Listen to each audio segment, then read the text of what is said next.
हरे कृष्णा। आप सभी का हमारे चैनल हरि आश्रय में पुनः स्वागत है। आज हम बात करेंगे देवउठनी एकादशी के बारे में, जिसे प्रबोधिनी एकादशी भी कहा जाता है। कार्तिक मास की शुक्ल पक्ष की एकादशी का विशेष महत्व है, क्योंकि यह दिन भगवान विष्णु के जागरण का प्रतीक है। आषाढ़ शुक्ल की एकादशी को जब भगवान विष्णु शेषनाग पर योग निद्रा में जाते हैं तो 4 महीने तक समस्त देवता भी विश्राम करते हैं, और जब कार्तिक की शुक्ल पक्ष की एकादशी आती है तब भगवान विष्णु योग निद्रा से उठते हैं, तो उनके साथ समस्त देवगण भी जागृत होते हैं और तभी से शुभ कार्य जैसे विवाह, मुंडन, गृह प्रवेश, व्रत, उत्सव आदि पुनः आरंभ हो जाते हैं। देवउठनी एकादशी के दिन तुलसी विवाह का भी विशेष महत्व है। भगवान विष्णु ने इसी दिन तुलसी जी से विवाह किया था, इसलिए इसे तुलसी विवाह या देवोत्थान एकादशी भी कहते हैं। तुलसी विवाह करने से घर में सौभाग्य और समृद्धि आती है। एक बार की बात है, ब्रह्मा जी ने नारद मुनि से कहा, पुत्र, आज मैं हरि बोधिनी एकादशी की विशेषता और महात्म्य बताता हूँ। यह एकादशी पापों का नाश करने वाली है। यह महान सिद्धियों और मुक्ति प्रदान करने वाली है।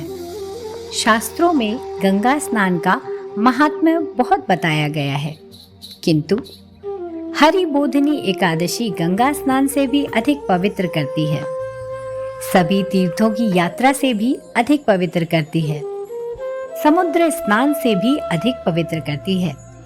जो व्यक्ति 1000 अश्वमेघ यज्ञ करता है, किंतु जो हरि बोधिनी एकादशी का पालन करता है, उसे इन यज्ञों से भी अधिक फल प्राप्त होता है।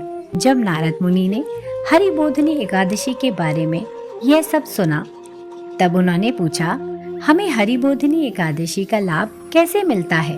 तब ब्रह्मा जी ने उत्तर दिया, जो एक समय भोजन ग्रहण करता है, उसके पिछले जन्म के सभी पाप नष्ट हो जाते हैं। जो फलाहार करता है, उसके पिछले 2 जन्मों के सभी पाप नष्ट हो जाते हैं। जो इसे निर्जला मनाता है, उसके पिछले 7 जन्म के सभी पाप नष्ट हो जाते हैं। उसे वैकुंठ में प्रवेश मिलता है।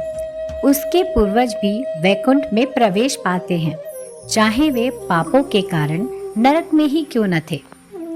उदाहरण के तौर पर कहा गया है कि यदि कोई रुई के बड़े ढेर को कोई छोटी सी चिंगारी छू ले, तो वह रुई का ढेर तुरंत राख में परिवर्तित हो जाता है। ठीक उसी प्रकार जो इस हरि बोधिनी एकादशी का पालन करता है, उसके पिछले हजारों जन्मों के पाप नष्ट हो जाते हैं।